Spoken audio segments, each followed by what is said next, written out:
Ecclesia, my fellow citizens and residents, thank you for tuning into tonight's edition of Leadership Matters.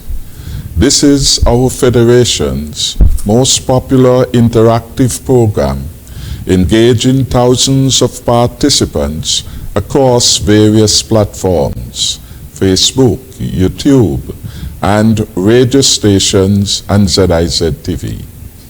Our focus continues to be to secure the stronger and safer future for St. Kitts and Nevis in spite of the global pandemic. COVID-19 presents a real and present threat to world stability, growth, and development. Here in St. Kitts and Nevis, we continue to gain international recognition for our leadership and success in managing the virus. Recently, the US-based Center for Disease Control, CDC, reclassified St. Kitts and Nevis from a level 3 risk destination to a very low risk destination as far as COVID-19 is concerned. Accordingly, the CDC says no travel health notice adverse to St. Kitts and Nevis is required. This is a significant recognition of our leadership in the management of COVID-19. I commend our conscientious citizens and residents for their responsible behavior so far. We have to be careful, however, that an overzealous few do not create a spike in the coronavirus disease by their inappropriate behavior. We have to be careful not to squander the gains made over the last 6 months by throwing caution to the wind by non-compliance with the non-pharmaceutical measures which up to this time are the only known way to reduce the spread of the coronavirus disease, avoid the overwhelming of the health system, and ultimately deaths. Globally, there are 27,236,916 confirmed cases of COVID-19, with 891,031 deaths recorded, and 203,897 newly diagnosed cases were recorded within the last 24 hours. In St. Kitts and Nevis, we have no active cases and no deaths, and we praise God for this. With plans to open up the country in October, our citizens and residents must use the intervening period to perfect their compliance with health protocols, including practicing hand hygiene by frequent washing with soap, the wearing of masks, and practicing social and physical distancing. The unauthorized hosting of large parties and other events are in contravention of the laws, and law enforcement will enforce the law against all who breach the regulations. By breaching the regulations, we risk a spike in infections associated with the coronavirus disease, and we threaten the well-being of the vulnerable groups. Those who know better must do better. Lives are at stake. We have not come this far to go back into lockdown again. Monday this week, our schools reopened. Some 15,000 students across our islands of St. Kitts and Nevis have to be managed in a safe environment. This is a most significant development in our opening up of the society in advance of our borders being fully opened. Let us not add to our challenges at this crucial time.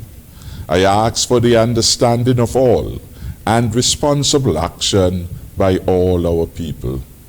Those who know better must do better now. A word to the wise should be enough. I turn now to selected independence activities. And one of the highlights of our 37th anniversary celebration is the Prime Minister's lecture series. This year, 26-year-old businessman, Mr. Mark Pennyfeather, a mechanical engineer by training, has the privilege of delivering a lecture that hopefully motivates all of us to reaffirm our love for St. Kitts and Nevis, our commitment to build it and make St. Kitts and Nevis the Garden of Eden in this hemisphere.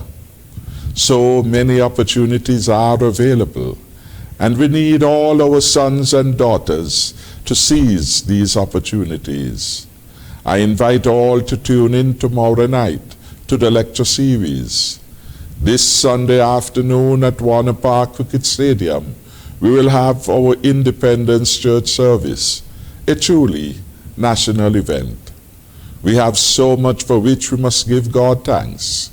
Let us attend the Independence worship, wearing our masks, and observe social distancing as we enjoy the songs of praise, turn into thanksgiving and supplication to our omnipotent and omniscient God. We commemorate independence under the theme Resilience, Innovation, and Security for Independence 2020. Mr. Pennyfeather is amongst a cadre of young persons whose discipline, entrepreneurial zeal, patriotism, ideas, and philosophy of life are the stuff on which nations excel. That is why my administration has established a Ministry of Entertainment, Entrepreneurship, Talent Development, with ICT as a subject within that ministry. This ministry will coordinate government's response to an enhanced role for young persons in nation building. As we build out our new Ministry of Entertainment et al., we will unveil of our national policy to provide the necessary facilitating environment in which ideas emerge, talent shines, mentors volunteer, and venture capital and other support are available to new young entrepreneurs. I commend our young people who dare to be different, to take a chance, and dare to persevere. We only need a start, and we only need a spark. I have been impressed by the passion of our young people to excel, particularly in non-traditional areas. Names like Sister Sensia, Desi Brown are young, talented artists. Our country has many talented people. We cannot afford to lose them as we continue to build our nation, making it the Garden of Eden. We want our young people everywhere to shine the light, and in so doing elevate their lives and the lives of others here in St. Kitts and Nevis. My hope is that more of our young people will add something of value to our beautiful country by the effective way in which they utilize their talents in music and entertainment, visual arts, craft, photography, choreography, literary arts, science, technology, engineering and maths, fisheries and agriculture, etc. I wish to commend Jonathan Brown of J Black Productions, a photographer whose photography tells a story through its imagery, its background and angle. Equally, I commend and acknowledge Amali Harmony. It was my encounter with him that jolted me into imagining the new Ministry of Entertainment et al. I expect him and others to continue to give ideas as we fine-tune the further conceptualization and build-out of this new ministry. Open Interactive showed incredible talent in managing Teams Unity's virtual campaign, coordinating with other young talents like Alexis St. Just and Azem Bailey. I want to thank and commend them all. The next 5 years of my administration, I dedicate to the young people of St. Kitts and Nevis, who are not asking what their country can do for them, but are doing incredible feats to and for their country.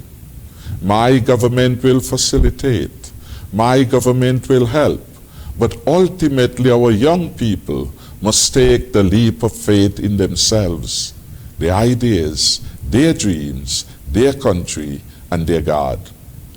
Our efforts at nation building must and will be all-inclusive and non-discriminatory. All hands are required to make my beloved St. Kitts and Nevis the best managed small island state in the world. Our collective efforts must build a prosperous, secure, and resilient St. Kitts and Nevis, where innovation, entrepreneurship, and superb performance are recognized, rewarded, and incentivized. Tonight, I am honored to have my cabinet colleague, the Honorable Eugene Hamilton, the distinguished repeat representative for the beloved people of St. Christopher VIII. Mr. Hamilton has portfolio responsibility for housing, national insurance, social security, social development, among other subjects. I welcome him to Leadership Matters. As far as an update on the stimulus package is concerned, I am pleased to report that during the course of this month, the Social Security Board will make a special payment to unemployed registered workers who are not in receipt of any state inflows, for example, severance payments. Minister Hamilton will perhaps engage the community further on this matter. Speaking about severance payments, the Labor Department has begun the processing of severance claims. We expect by next week some employees will be receiving their payments.